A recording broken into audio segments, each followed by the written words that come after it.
안녕하세요. 저는 이제 막 돌진하는 아이를 키우고 있는 30대 초반의 주부입니다. 좀 전까지 아파서 울다가 간신히 약 먹고 잠든 우리 딸을 보고 있자니 또 한 번 속상한 마음도 들고 시댁 식구들이 너무나 원망스럽습니다. 남편의 청혼을 정식으로 받아들인 후 며칠이 지나지 않아 남편은 시부모님이 저를 너무 보고 싶어 하신다며 자기 집에 인사를 가자고 했습니다. 긴장되고 떨리는 마음으로 시어머니가 좋아하실 듯한 꽃과 작은 선물을 사들고 남편의 본가로 인사를 드리러 갔어요. 시어머니는 말수가 없고 조용하신 분이셨습니다. 반면에 시아버지는 목소리가 크시고 마치 집안의 왕처럼 행동하시는 느낌이었어요. 저는 남편이 그런 시아버지를 닮지 않아서 참 다행이다라는 생각이 들었습니다. 남편은 절대로 화를 내는 법이 없었고 상대의 기분을 잘 맞춰주는 자상한 성격이었으니까요. 시아버지는 저에게 결혼하면 아이는 언제 가질 거냐고 물으시더라고요.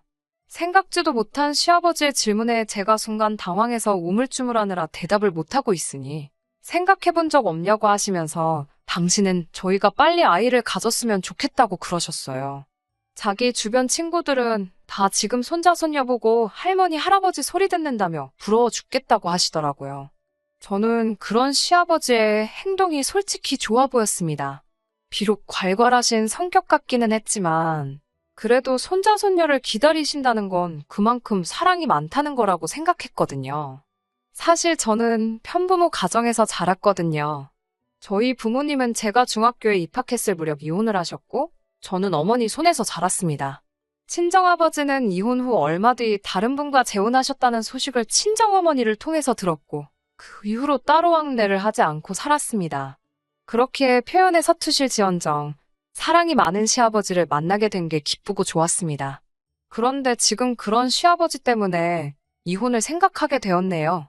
제가 임신 6개월 정도 됐을 무렵 시아버지의 생신을 축하하기 위해 시댁에 가게 되었습니다.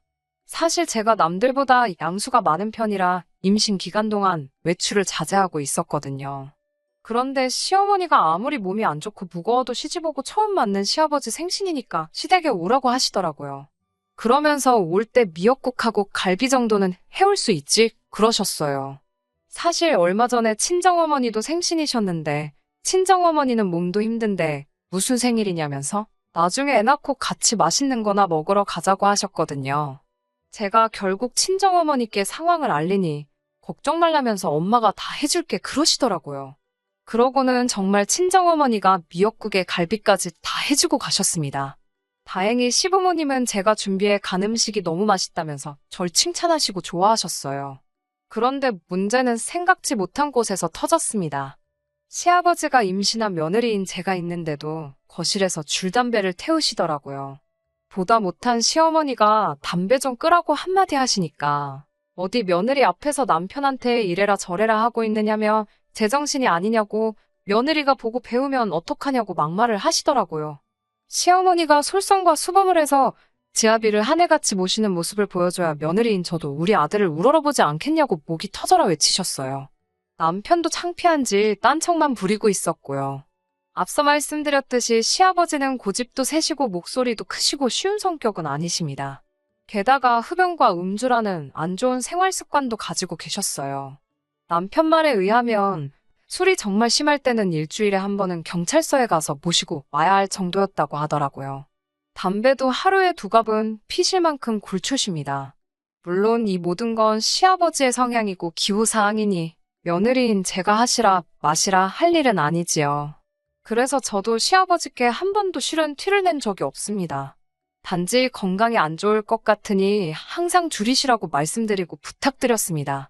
그러는 와중에 제가 임신을 하게 되었고 그때부터는 시아버지의 그런 생활 습관들이 솔직히 정말 신경 쓰이긴 하더라고요.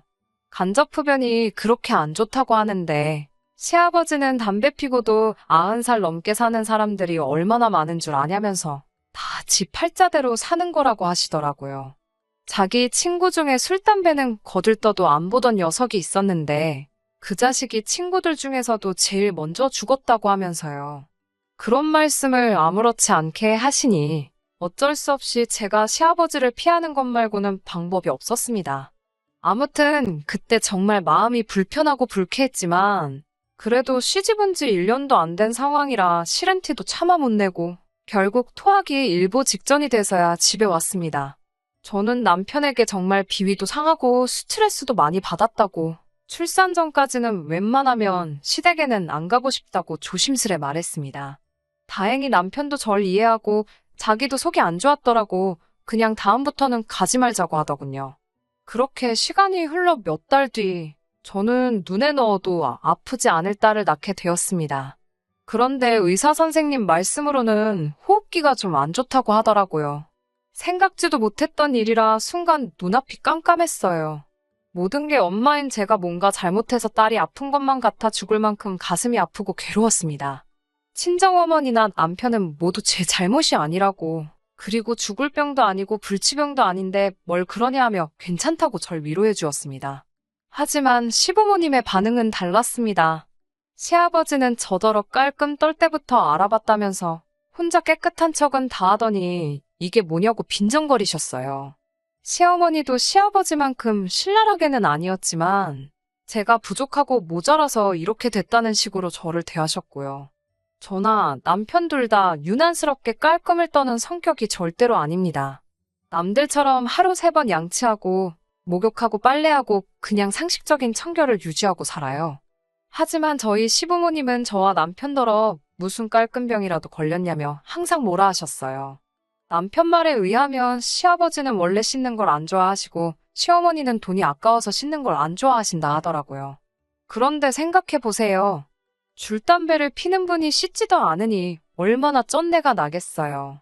시어머니는 물세 아깝다고 화장실 물도 안 내리고 몇 번씩 일을 보십니다. 보다 못한 남편이 저 올 때만이라도 두 분께 조심 좀 해달라고 했다가 며느리가 상전이냐며 욕만 진짜 엄청나게 먹었어요. 그렇다 보니 더 몸조리를 핑계로 시댁에 안 가게 되더라고요. 그러다 손녀가 태어났는데 아프다 하니 건수 잡았다는 듯이 저를 못 살게 구셨습니다. 물론 저만 구박하시는 거였다면 얼마든지 버틸 수 있었어요. 우리 딸만 예뻐해 주시면 저를 어떻게 대하셔도 참고 살았을 겁니다. 하지만 시부모님이 손녀를 그렇게 대하실 줄은 상상도 못했어요. 시아버지는 손녀인 저희 딸을 정말 예뻐해 주셨는데 그 방식이 잘못돼도 한참 잘못되어 있었습니다. 제가 호흡기가 안 좋은 아이라고 조심해 주셔야 한다고 몇 번을 당부드렸는데도 제 이야기는 귓등으로도 듣는 척을 안 하셨어요. 저는 닿지 않은 손으로는 딸은 고사하고 딸이 누워있는 이불 끝허리도 건들지 않았어요. 정말 남편 표현을 빌자면 딸이 누워있는 자리를 기점으로 반경 1m는 접근 금지였습니다. 게다가 아직도 코로나에 걸린 환자들이 나오고 있었으니 제가 예민하게 반응할 수밖에 없었어요. 그런데 시아버지는 제가 그러는 걸 뻔히 아시면서도 개의치 않으시고 툭하면 저희 집에 오셨습니다. 지난번에는 시아버지가 대낮에 연락도 없이 집에 오셨어요. 신발을 벗기가 무섭게 아기 침대로 돌진을 하시길래 제가 손 씻으시라고 난리를 쳤어요. 그러자 들릴 듯 말 듯 뭐라 하시면서 맹물에 손을 씻는 둥 마는 둥 하시고는 아이를 침대에서 안아 올리셨어요. 주스 한 잔 내어드리려고 부엌에 간 사이에 시아버지는 저희 딸을 소파 위에 눕히고 볼을 깨무시고 난리가 났더군요. 저는 깜짝 놀라서 시아버지한테서 딸애를 빼앗았습니다. 지금 뭐 하시는 거냐고, 애한테 위생 상태가 얼마나 중요한지 모르시냐고 했더니 시아버지가 위생 상태, 지금 내가 더럽다는 거냐? 라고 하시면서 갑자기 저에게 욕을 하시더라고요. 그러면서 옛날에는 흙 먹고도 다 건강하게 컸다면서 제가 오히려 과잉 보호를 하니까 애가 약해 빠졌다는 거예요. 저는 시아버지의 폭언에도 끝까지 내 딸한테 손대지 마시라고 소리쳤어요. 그러자 네가 뭔데 내가 내 손녀를 바라말하냐며 저더러 무슨 자격이냐고 물으시는 거예요. 어이가 없어서 제가 얘 엄마라고, 제가 10달 품고 있다 내 배불러 낳은 제 딸이라고. 아버님이야말로 무슨 자격으로 그런 더러운 손으로 입으로 애를 만지작거리시냐고. 당장 나가시라고 소리를 지르고 아이를 데리고 방 안으로 도망치듯 들어갔어요. 시아버지는 방문을 두들기며 당장 손녀 내놓으라고 소리를 지르는데 얼마나 세게 두들기는지 혹시라도 방문이 박살나는 건 아닌가 너무 무섭고 공포스러웠습니다. 저는 남편에게 전화를 해 빨리 집으로 오라고 했고 1시간이 채 되지 않아서 남편이 집에 도착했어요. 딸은 울다가 지쳐 잠이 들어 있었고 저는 저대로 넋이 나가 있었어요. 남편이 온 걸 확인하자 제 다리가 풀리더라고요. 그러고 거실에 살며시 나와보니 시아버지는 소파에 널브러져 주무시고 계셨습니다.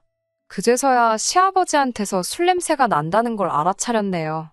술에 떡이 된 시아버지를 차마 내쫓을 수도 없고 그래서 그냥 이불 하나 덮어드리고 저희도 일찍 잠이 들었습니다. 그리고는 정말 황당한 일을 겪었습니다. 낮에 일 때문인지 잠이 오질 않아서 잠을 설치고 있는데 저희 방문이 스흥 열리더라고요. 시아버지가 저희 방에 몰래 들어온 거였어요. 저는 황당해서 순간 뭐 하시는 거냐고 말도 못하고 상황을 지켜만 보고 있었습니다. 시아버지는 잠든 저희 딸을 살짝 들어올려 방 밖으로 데리고 나가셨어요. 제가 옆에서 아무것도 모르고 잠든 남편을 흔들어 깨워서 지금 아버님이 몰래 애 데리고 거실로 나가셨다고 빨리 일어나라고 했어요. 그리고 얼른 방문을 열고 나갔더니 아까 나처럼 또 시아버지가 저희 딸을 안고 볼을 깨물려 하고 계셨어요. 그 광경을 본 남편도 황당했는지 시아버지로부터 애를 빼앗아 들고는 아버지, 진짜 왜 이러시는 거예요? 라고 하니까 대체 니들이 뭔데 내가 내 손녀도 못 만지게 하냐며 욕을 하셨습니다. 결국 남편이 시아버지를 강제로 집 밖으로 밀어내 시댁으로 모셔다 드리고 왔어요. 그리고 이튿날 이 상황을 어떻게 해야 하나 고민을 하고 있는데 어쩐지 딸의 상태가 평소 같지 않더라고요. 이 말을 짚어보니 불똥이었어요. 너무 놀란 저는 앰뷸런스를 불러서 바로 응급실에 가게 되었어요. 이런저런 검사를 해본 의사 선생님은 솔직히 아기가 열이 나면 해줄 수 있는 게 많이는 없다고 일단은 청결한 환경에서 아기 열 데려가기만 기다리자고 하시더군요. 그리고 저는 이 모든 게 시아버지 때문인 것 같았습니다. 열받은 남편도 시아버지께 이 상황을 전달하면서 다 아버지 때문이라고 이제 어쩔 거냐고 화를 냈나 보더군요. 다행히 몇 시간 있다 열이 내려서 집으로 돌아왔어요. 남편도 회사에 병가를 내고 같이 있는 상황이었습니다. 그런데 시아버지가 연락도 없이 집에 찾아와 현관문을 부셔져라 두들기더라고요. 저는 간신히 잠든 딸이 깰까봐 앞뒤 생각도 못하고 현관을 열었습니다. 그러자 시아버지가 신발을 벗어던지듯 집 안에 들어와 저희 딸을 찾더라고요. 남편이 지금 애 잔다고 왜 이러시냐고 막아서자 저를 죽일 듯이 노려보시면서 이래서 집에 사람이 잘 들어와야 된다며 이제껏 남편이 한 번도 대든 적이 없었는데 저 때문에 지 부모도 못 알아본다고 그럽니다. 아무래도 니들 둘 다 이제 눈에 뵈는 게 없나 보다고 저 때문에 아주 상놈의 집안이 됐다고 욕을 하시더군요. 저는 더 이상 시아버지랑 말도 섞기 싫어서 그럼 사람 새로 들이셔서 손자 손녀 새로 낳아달라 하시라고 그랬습니다. 다시는 저희 딸 볼 생각 하지 마시라고요. 그러자 네가 뭔데 내 손녀를 보라 말하냐며 제가 눈앞에 있었으면 벌써 한 대 때리고도 남았는데 운 좋은 줄 알라고 하시더군요. 그러면서 아버지 없이 컸다더니 아주 못 배운 티가 난다면서 너는 내 손녀를 낳았으니까 며느리 자리 유지하게 해주는 거라고 그러시더군요. 그 말을 듣고 있으니 더는 이 사람을 시아버지로서도 어른으로서도 존중해드릴 필요가 없겠다 싶었습니다. 저는 시아버지께 저야말로 아버님이 저희 딸 할아버지니까 그동안 그래도 그만큼 존중해드린 거라고요. 그런데 자꾸 제가 무슨 자격이냐고 그러시는데 아버님이 예뻐 죽는 그 손녀, 제 뱃속에서 10달 품고 낳은 제 딸이라고. 제가 그 애 엄마라고 소리를 질렀습니다. 남편은 중간에 껴서 시아버지와 저를 번갈아 쳐다보더니 시아버지께 아무래도 이번엔 아버지가 단단히 실수하신 것 같다고 일단 저희 집에서 나가달라고 그러더군요. 시아버지는 눈을 희번덕 거리시면서 그럼 내 손녀 내놓으라고 그러시면서 방으로 막 들어가려고 하시더군요. 저는 도무지 이 상황이 감당이 안 돼서 경찰을 불렀습니다. 남편은 그래도 차마 자기 아버지니 어떻게 하지도 못하고 방어만 하고 있는 상황이었고 어김없이 한 장 걸치신 시아버지는 어디서 그런 힘이 나오는지 남편을 아주 밀어붙이고 그러는 와중에 경찰이 도착했습니다. 저는 경찰에게 지금 시아버지가 저희 딸을 납치하려고 그런다고 말했어요. 경찰들은 처음엔 어이없다는 듯 저를 쳐다봤지만 제 간절한 눈빛을 읽었는지 일단 어르신, 나가서 저희랑 얘기하세요. 라며 시아버지를 모시고 집 밖으로 나갔습니다. 하지만 경찰서에서도 그냥 단순한 집안일이라고 처리하고 아버님은 아무런 조치 없이 집으로 돌아올 수 있었습니다. 조금 어이가 없더라고요. 집안일이라고 하기에는 저는 정말 아직도 사연 적고 있으면서도 진정이 안 되는데 집안일이라고 그냥 집에 보내셨다는 게요. 남편한테는 지금 당장 짐 싸서 애 데리고 친정 가겠다고 으름장을 놓았지만 원초적으로 해결될 일이 아니란 걸 알고 있으니 정말 스트레스를 받네요. 뭐 어떻게 좋은 방법이 없을란지. 아무것도 모르고 울다 지쳐 잠든 아이만 보면 제 속이 정말 타들어갑니다. 안녕하세요. 몇 달 전 시아버지 일로 사연 보냈던 쓰니입니다. 혹시나 기다리신 분들이 계실 것 같아 후기를 이렇게 남겨드려요. 매번 술만 안 드시면 참 좋은 분이라고 자기 아버지를 비호하던 남편도 그날 일만큼은 자기 아버지 편을 들지 못하더군요. 그만큼 시아버지의 행동은 상식을 벗어나고 도를 지나치는 행동이었고 남편도 오랫동안 시아버지의 술버릇으로 인한 폭언과 막무가내로 나오시는 행동에 그동안 마음이 많이 지쳐 있었다는 사실을 털어놓더라고요. 하지만 그렇다고 이 상황을 그냥 넘어갈 수는 없었습니다. 다음날 아버님께 전화를 드렸어요. 한 번만 더 그렇게 술에 잔뜩 취해서 통제불능인 상태로 오신다면 저희들은 아버님을 고소할 수밖에 없다고요. 아버님은 혀를 차면서 뭘 제대로 알고나 떠들라고 말하며 가족끼리는 고소가 불가능한 것도 모르냐고 저희를 무시하더군요. 할애비가 손녀 보러 가는 게 그렇게 못마땅해서 고소까지 하겠다는 게 세상 천하의 말이나 되냐고 오히려 저희들을 몹쓸 자식들 취급을 하셨습니다. 아버님 말씀대로 직계존속에 대한 고소는 불가능한 게 사실이지만 아버님이 간과하신 게 있었습니다. 이 경우가 가정폭력일 경우에는 말이 다르다는 걸요. 아버님의 주폭이나 언행도 가정폭력에 해당하는 사안이고 이 부분이 신체적인 피해가 아닐지라도 정신적인 피해를 이유로 가정폭력에 해당한다고 하더라고요. 아버님이 알고 계시는 것과는 다르게 고소가 가능하다는 이야기였습니다. 하지만 결국 아버님은 또 저희들의 경고를 무시하고 약주 한 잔 걸치시고 손녀 보겠다고 찾아오셨어요. 저번처럼 문 앞에서 실갱이조차 하기 싫었고 그날은 결국 문 앞에서부터 경찰을 불러 아버님을 집으로 돌려보냈습니다. 물론 곱게 돌아가진 않으셨죠. 정말 여태껏 아버님께 들어본 욕 중에서 가장 심한 욕을 들어야만 했습니다.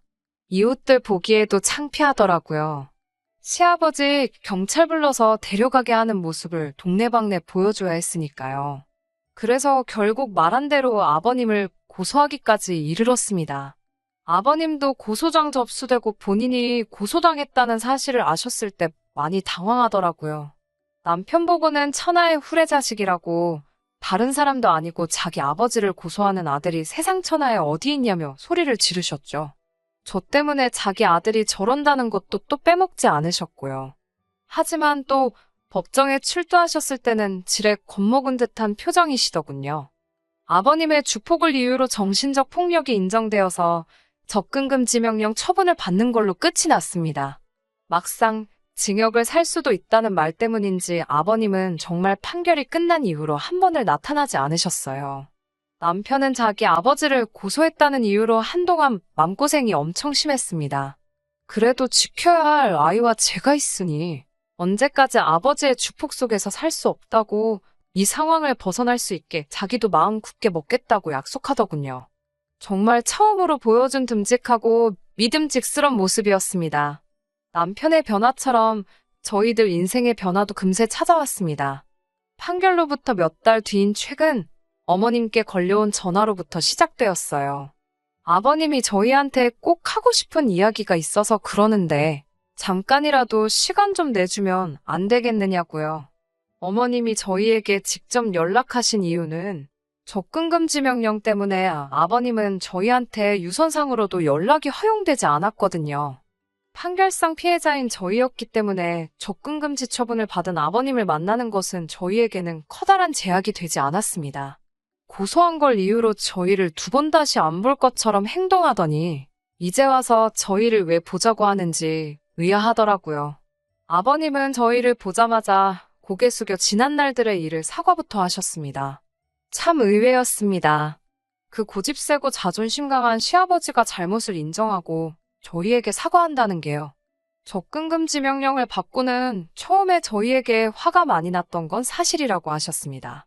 손녀딸은 보고 싶은데 갈 수가 없으니 그게 참 원망스러웠다고 하네요.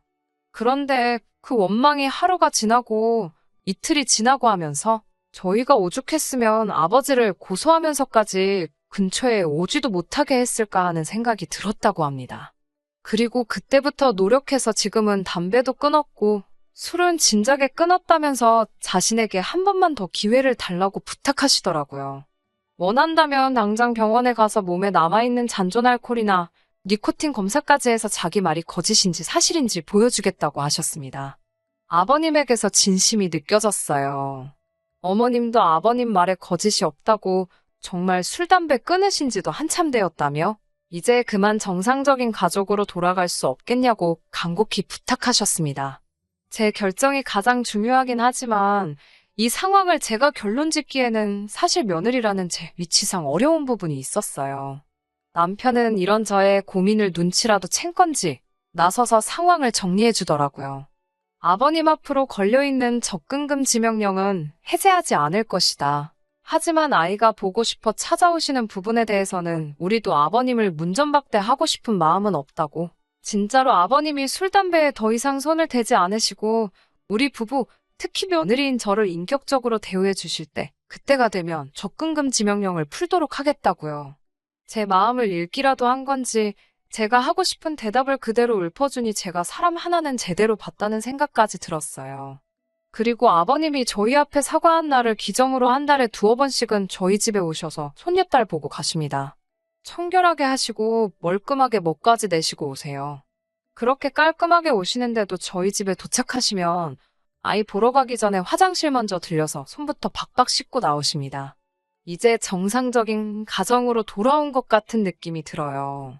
사실 아버님께 시달리며 이혼을 생각하지 않은 것도 아닌데 제가 편부모 가정에서 자라서 그런지 제 딸도 저처럼 아버지 없이 자라기를 원하지 않았어요. 아버님도 손녀딸 엄청 챙기시고 사실 술이 들어갔을 때를 제외하고는 참 좋으신 분이란 것도 알고 있습니다. 이제 더 이상 그동안 고통받았던 일로 또다시 스트레스 받을 일이 없을 거라 믿어요. 접근금지 명령은 끝날 때까지 유지시킬 생각이지만 저는 이번 일을 계기로 우리 가족이 한층 더 행복에 가까워졌다고 믿어 의심치 않습니다. 적어도 남편이 제 옆에서 든든히 제 편이 되어준다면 더 이상 걱정할 일은 없을 것 같아요. 결혼이 서로 다른 두 가정이 만나는 거고 그 안에 얼마나 서로 다른 사람들이 관련되어 있는지 여러분 다들 아시잖아요. 저희는 다른 가정보다 시간이 조금 더 필요한 것뿐이라 믿고 지금 당장은 딸만 생각하고 딸을 위해 살아보려고 합니다. 후기 기다려주시며 자기 일처럼 같이 분노해주셨던 분들께도 모두 감사드립니다. 끝까지 들어주셔서 감사합니다. 오늘의 사연은 여기까지입니다.